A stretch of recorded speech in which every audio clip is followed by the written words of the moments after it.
Welcome to the Resilient Reiner, the premier podcast focused on mental performance for equestrians and improved horse show performance.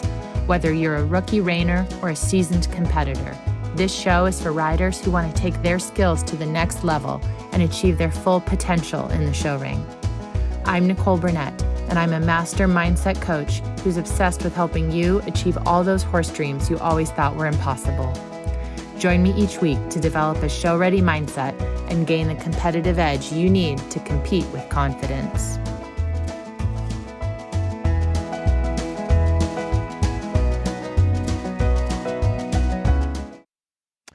Hello there, cowgirls and cowboys. This is Nicole Burnett, host of the Resilient Reiner Podcast, and I am ready to chat today and get into the number one biggest misconception that I see literally every day about why people don't make progress in their riding and what it takes to succeed, what it takes to make progress. And I've just been sitting on these thoughts, and I'm ready to just get into it. So before I share my thoughts, take a minute and think to yourself, what do you think if I asked you, how do you get to be a better rider? What would you answer? And if I asked you, hey, so you want to get better at shows, what do you think you need to do? What would you say? What would you say? And I'm going to assume that your answer is not the same as mine. The interesting thing here is that we are so blind sometimes that we don't even see that we're not even asking the right questions. What does it take to become a better rider? What does it take to achieve success in the show pen? And the number one thing people say is they say, you have to ride more. I want to build a bond with my horse. I need to ride more. I want to improve my technical skill sets. I need more time in the saddle. I need to ride more. If people say, gosh, I'm stuck at 65, 68 in my reining, I'm whatever, you're stuck in the 2D at the barrel races, got to show more, got to go to more competitions, got to just get time in the arena. And it's not true. This is absolutely the number one misconception, is that people think that they just need to ride more. And that's what we're going to talk about today. We're going to challenge this belief because it is the mental game and the mental preparation and the mindset and where people are at inside their mind that sets winners apart. That is what makes a difference. Whether it's about building a bond with your horse, whether it's about improving your riding or pulling a check at the show. It is your mental game. All right. Some of you might be intrigued. I'm sure I've ruffled a few feathers, and some of you are like, oh no, Nicole, you are so wrong.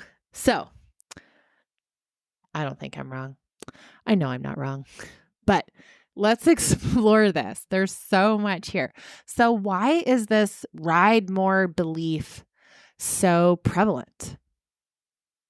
And I think this has a lot to do with we're just blind, and that's part of being human, but we don't even realize that we're not asking the right questions. For example, I don't know if you ever do this, but I know someone who wanted to improve her riding and showing. And so she went around asking people at the show, asking people who were winning, how many days a week they rode.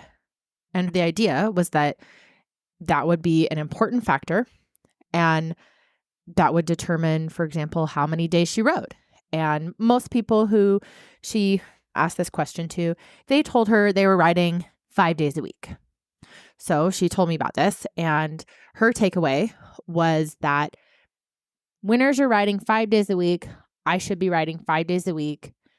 A equals B. And then if I ride 5 days a week, I will be winning. Can you see the flaw in this plan? Do you see the error in the logic? Now, I am a very logical person and I have a background in math and statistics, so it's a little bit more top of mind for me potentially. But she only interviewed the winners. She didn't go ask the losers. She didn't go ask people who were doing poorly and say, how many days a week do you ride? Because the uncomfortable truth is that a lot of the people who are not making progress in their riding, or a lot of the people who aren't in the winner's circle at a show, they're also riding 5 days a week. But she didn't ask that question. She didn't go ask the losers and say, gosh, the winners and the losers are riding the same amount.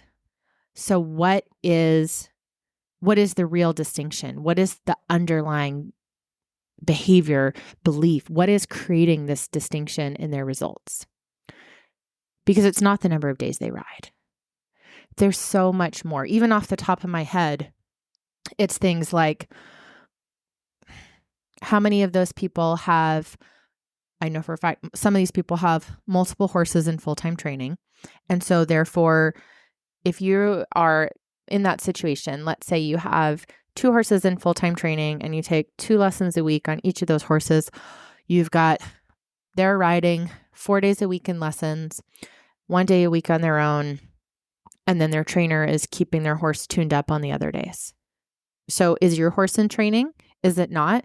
Is the difference having a more skilled rider keep your horse truly honest? Is the difference, in fact, not how many days a week they're riding, but the days of the week that their trainer's riding? We'll throw it out there. What we're trying to do is poke holes at the idea that it's only about this one answer, right? So is there any counterexample to that? Well, yes, it's people have different, at any given moment, their riding skill levels are different. So is it really about how many days a week you ride? Is it also potentially an influencing factor if your trainer is riding that horse? Is it an influencing factor what you do during that ride? Are you riding under direct supervision in a lesson? Are you actually learning and improving? Or are you turning into a robot where your trainer tells you to do something and you do it or you don't? And I'm not saying trainers are bad. I think they're great. But it's just that there's so much more that can be happening in that time. So are you improving your skill? Are you not? Again, what's happening during those rides? How many of those rides are more leisurely versus more focused training sessions for both the horse and the rider? Because if you've ever ridden a horse, there's no way you can disagree with the statement that sometimes you work on the horse and sometimes you work on the rider, right? There's a lot of times they overlap, but it's like a Venn diagram, right? Some exercises are for the horse, some are for the rider, and the best exercises are usually when you can work on the horse and the rider. But there is a Venn diagram there, isn't there? And so these are just examples that I'm spitballing here to introduce a challenge and a counterexample to the belief that just simply more time in the saddle equals more success. What if you, for example, let's go back ways, right? Everybody loves Yellowstone, the TV show. So imagine you're riding in the 1800s and you're riding all day in the saddle. Are those folks who are getting more time in the saddle than you, are they going to be able to hop into a modern setting and do really well at reining? Again, this is about providing a specific counterexample of there's more to it than just time in the saddle. There are, specific technical skill sets there, absolutely. But what else is going on? It's the mental game, the mental training and your mental resilience and strength and all of your mindsets. That is what sets winners apart.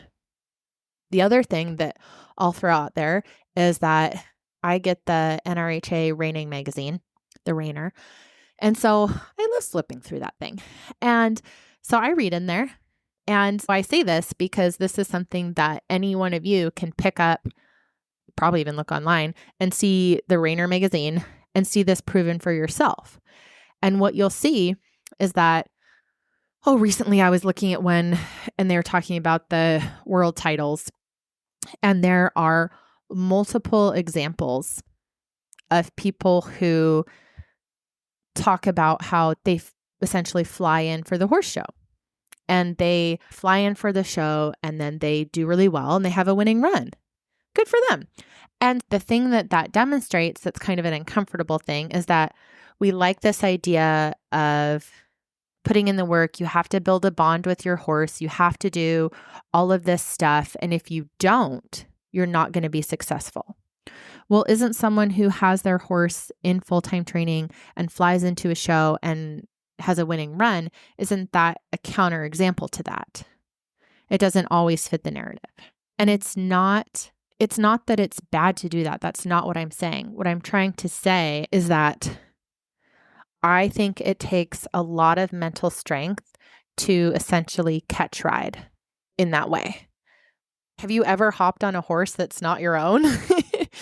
Theoretically, they might have similar buttons, but it feels really different, doesn't it? Like, just kind of tuning into that unique horse, and, maybe where you apply for the lead change is off by a half inch, or they're a little more sensitive, a little less. It's like there's so much that goes on mentally to be able to be super adaptable, super resilient, super just calm and unflappable. Because if you don't have that deep relationship with that horse, riding them is a different experience. And there's so many mental skills at play to be able to do that well.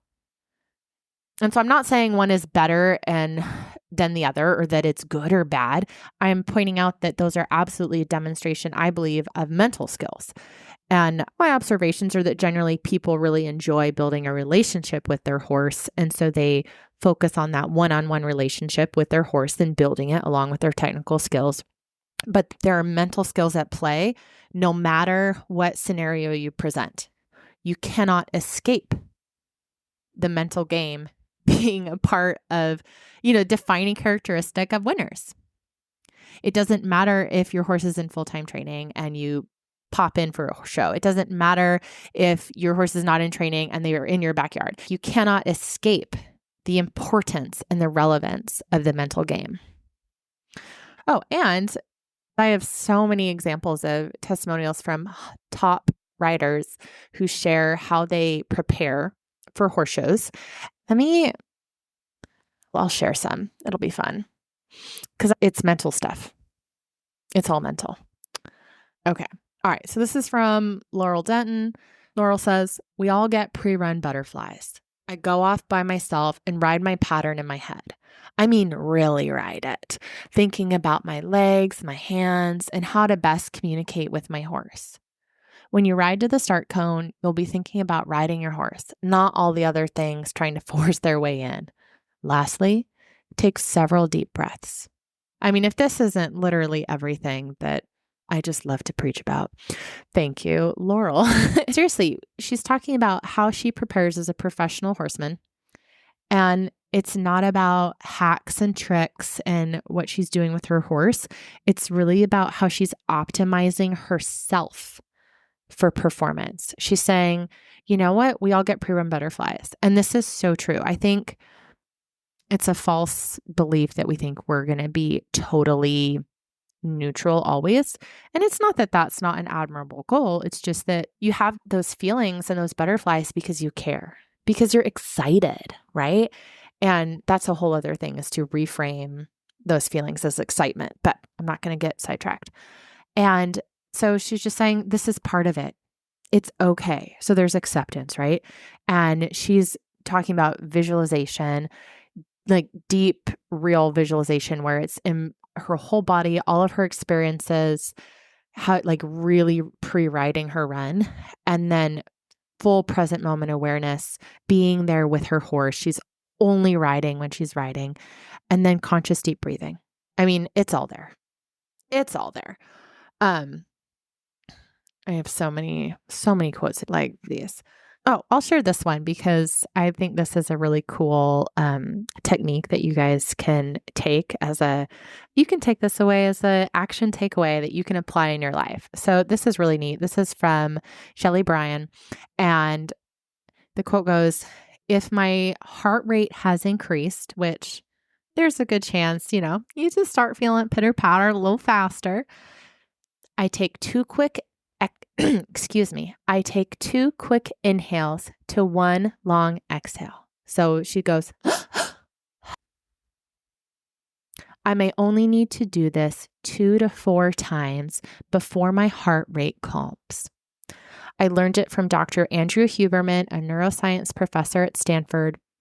I also like to focus on whatever maneuver I'm competing at that moment, meaning if something happens, I let it go and I stay focused on what I'm doing, trying to make that as best I can.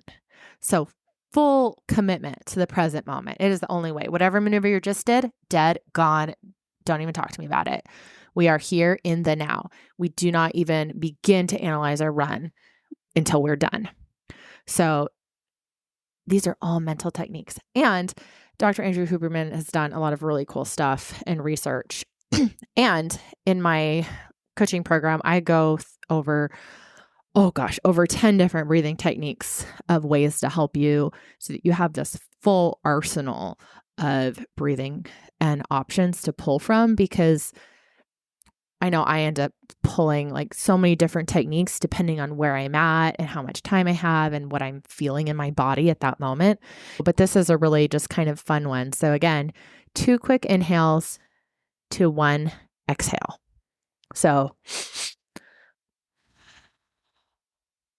and this really helps to just bring you into your body and calm down your heart rate. So go ahead and take that as an action tip for you today.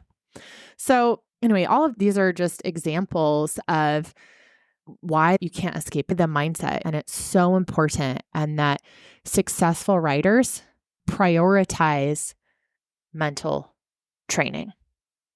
There's no ifs, ands, or buts. There's no way around it. And then, I have to tell you guys about this study because it's very possible that you haven't heard about it. Hold on. I want to make sure I get it right. So, there's so many different tools and techniques and strategies that are a part of mental training and mental coaching, right? And of course, we go in depth in all of these in my coaching, but a really powerful technique is visualization. And this really gets to the mind-body connection. And it's so fascinating. Oh, I just have so many things to say on this. Just my brain is exploding with things I want to share. Okay, so you can think of it as real. You can think of it as a hack, as a trick, but this is absolutely something that Olympic athletes use to achieve their goals. Because Olympic athletes are all in. It is not just physical training that leads to success. It's the mental training too. And I don't think anyone would disagree with the statement that Olympic athletes spend enormous amounts of time training and preparing for their events. That is not a controversial statement. And there was some really cool studies done. And basically they found that the athletes who pictured themselves winning were more likely to do it. So there were some Russian scientists who conducted a study, and they wanted to win. Okay. Like they have to crush America, right? And so these Russian scientists, they want to figure out what's the best way to win. So they did a study and they compared training schedules, and they took these Olympic athletes and put them into 4 groups and then assigned them to one of 4 training schedules. And each of these groups had a different combination of mental and physical training. So the first group had only physical training. They didn't do any mental training at all. So 100% physical skills. Group 2, they did 3/4, so 75% focused on physical training. And then they took 25% and took that time, spent it on mental training.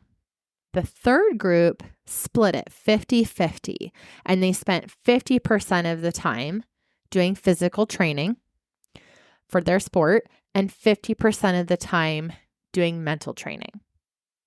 And the last group, the fourth group, they spent only 25% of their training time doing physical training, only 25%.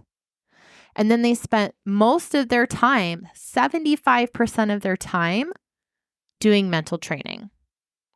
So during the Olympics, that was their, result, right? So they assigned them a training regimen, and then their test was how they performed during the Olympics. That was how they measured performance. And the scientists found that the fourth group, group 4, that only had 25% physical training and 75% mental training, they performed the best during the Olympics.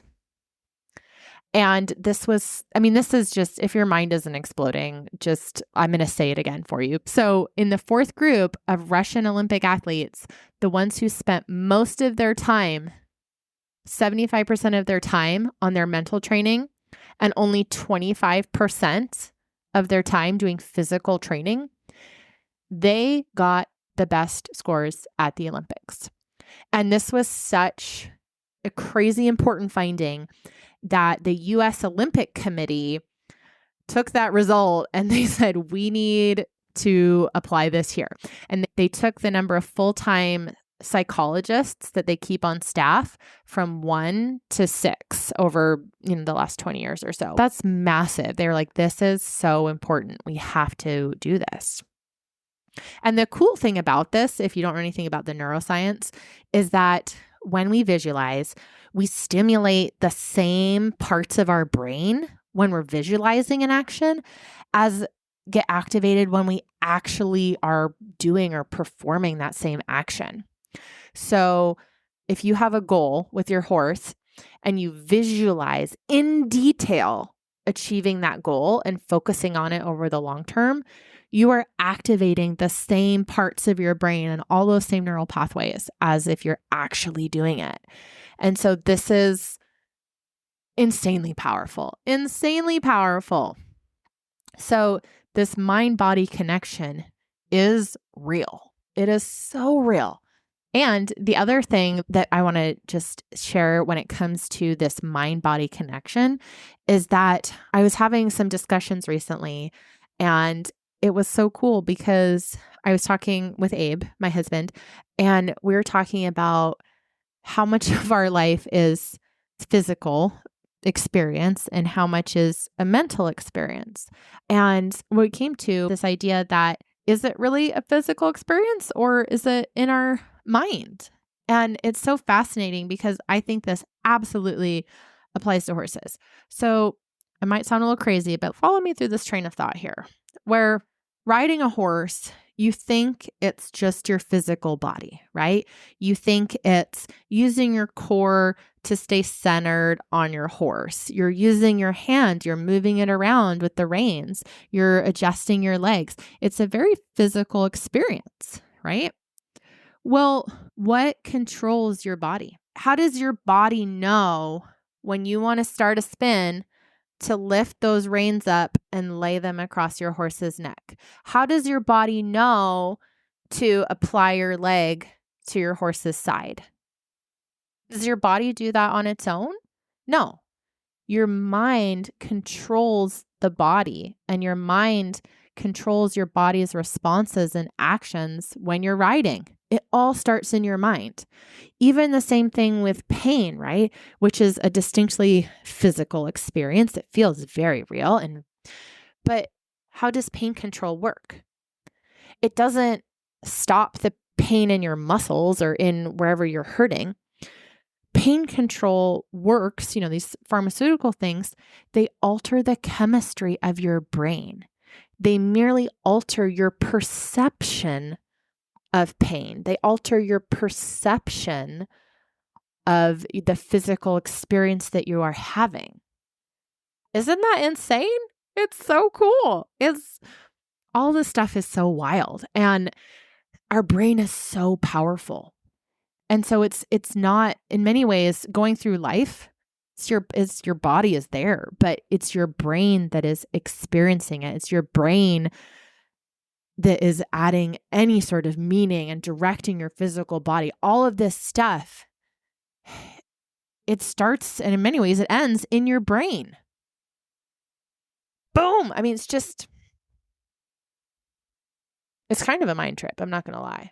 So before I recorded this, I had a question box on my social media. So go ahead and follow us. Resilient Reiner on Instagram. Super fun. And we do daily polls, which is a really just fun way to interact with you guys. And it's fun to see what other people are thinking. So anyway, Resilient Reiner on Instagram. We do fun daily polls Monday to Friday. Hop on over. But I had a question box of, stuff about mental training. What do you think? And one of the things that came up was that there's that there's this kind of a false dichotomy, and I want to address that, and also just a misunderstanding of mental training. And so the false dichotomy. Okay, so I think that there's definitely a false dichotomy here between mental and physical training. And so we had some people that reply about how mental training, like basically everything I've been talking about, that you have to just ride more. And I really want to clarify that mental training doesn't replace physical training, but it complements it. And it's that combination leads to improvement. It's like trying to paint a sunset with only one color, and just, you can't get there without it. Many people see both mental and physical training as either or options. And this is just binary black and white thinking. And I think that it really leads to an oversimplified view of what contributes to success.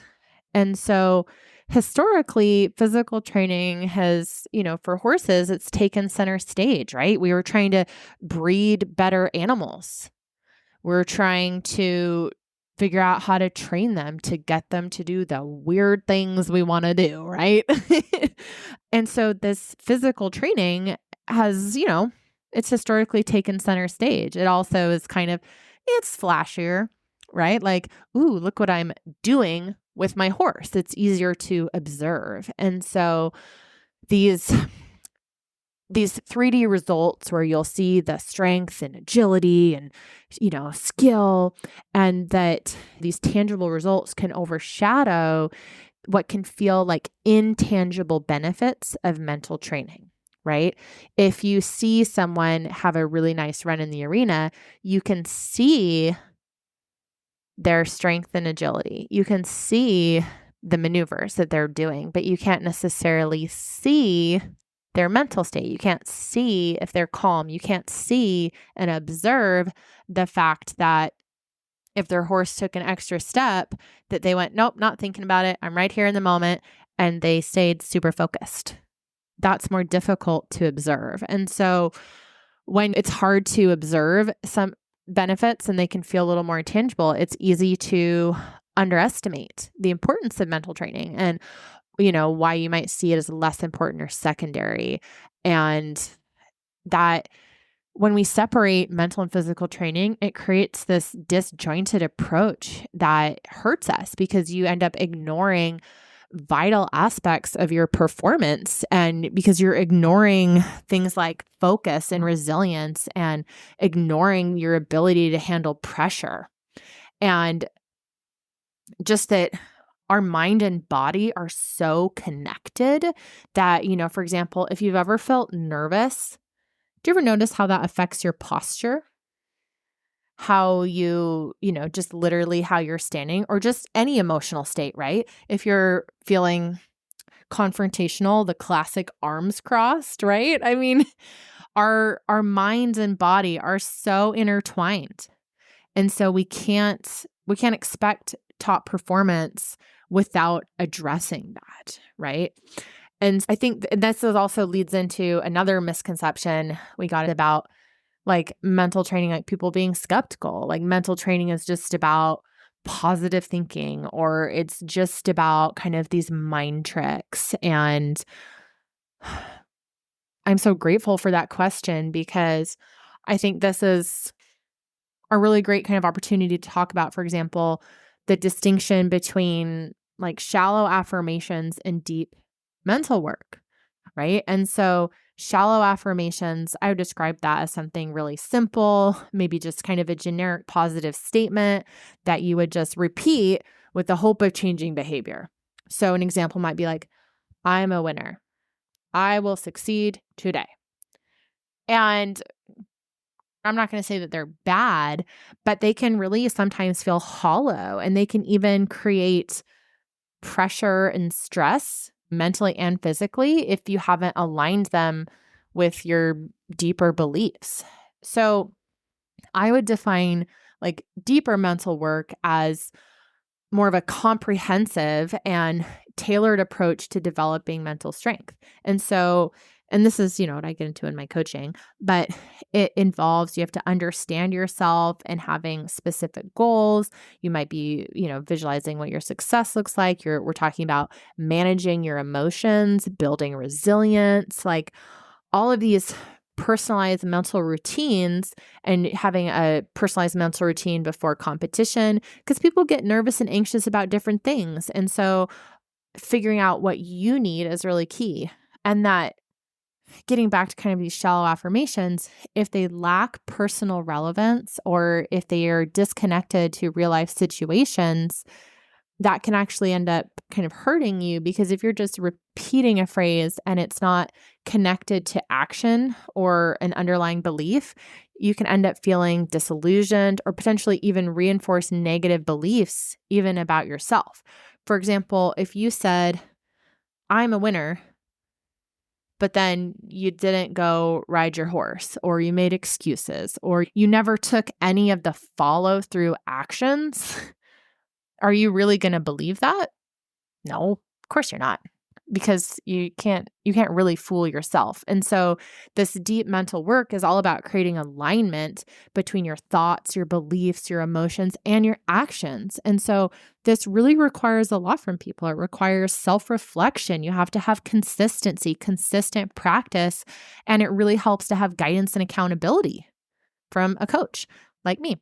So anyway, so all of this is just, I'm trying to share that it is a lot of deep mental work to really overcome these barriers that you can have, and to really see results, see changes in your 3D physical world and your internal world. So of course, affirmations can be part of deep mental work, but they really have to be used intentionally and connected to specific goals and actions. And that it becomes so much more than words when you tie it to a broader mental training regime. So I do feel passionate about this, apparently. So anyway, I do encourage you to, move beyond the surface. All right. Okay. What else do we want to talk about? Let's review. Let me think back what we have covered today, because this has been awesome. We talked about the number one misconception that folks make about their horse life, that more riding means more success. And that is such an ingrained belief in the horse world, even though it's not true. We did a bunch of counter examples, diving into what differentiates winners from losers if they both ride the same. And it's the mindset, it's the mental game, it's all of their internal work. So more riding does not mean more success. We talked about the mind-body connection. I shared some studies. Those are so cool. We talked about why mental preparation isn't just woo-woo. This really is a scientifically backed method to enhance performance. And it's so powerful. Okay, practical takeaways. I know it's like drinking from a fire hose because, it took me years to learn all of the things that I share and figure out how to apply them. So it is like drinking from a fire hose.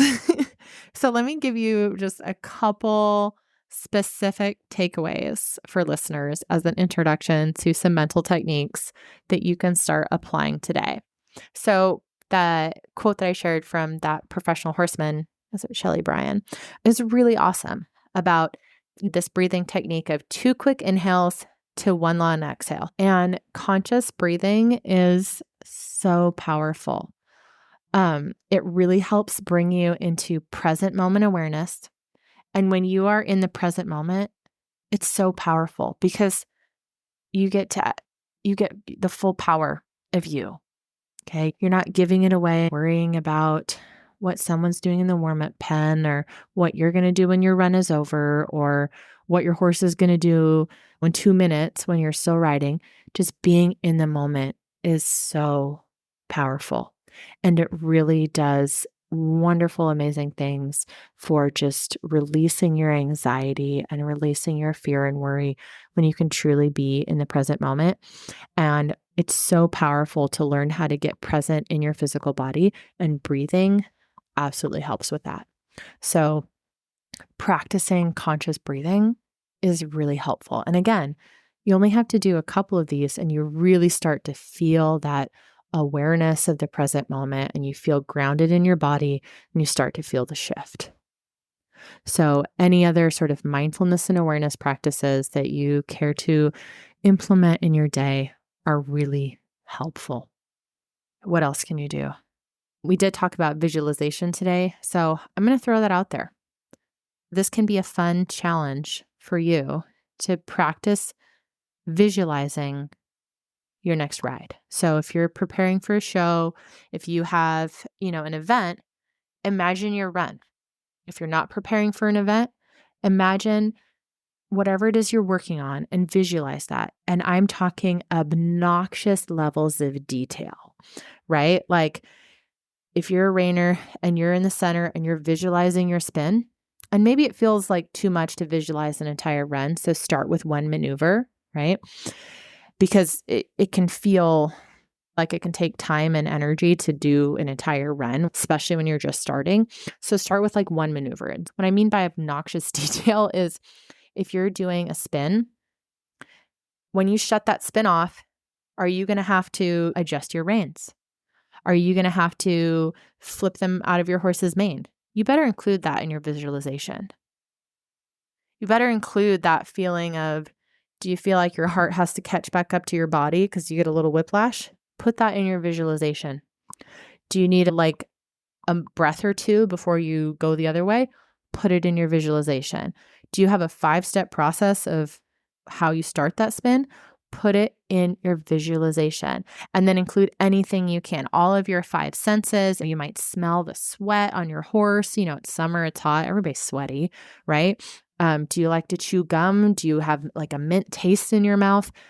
Make it as fully fleshed out as you can, and just visualize that one maneuver, right? And then, of course, all of these things done consistently are really where the real power is. It's not just a one-time thing. So try visualizing that one maneuver for even just 5 days in a row. See what happens. And then send me a message and tell me what you did and the results that you got, because I love hearing from you guys.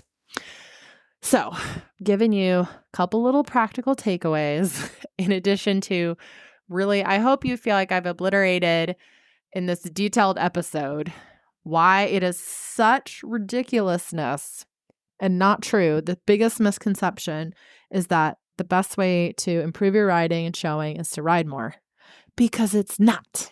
Okay? It is not. Got to work on your mental game. All right. Thank you so much. I truly am so grateful for each and every one of you who choose to spend a part of your life with me listening to the podcast.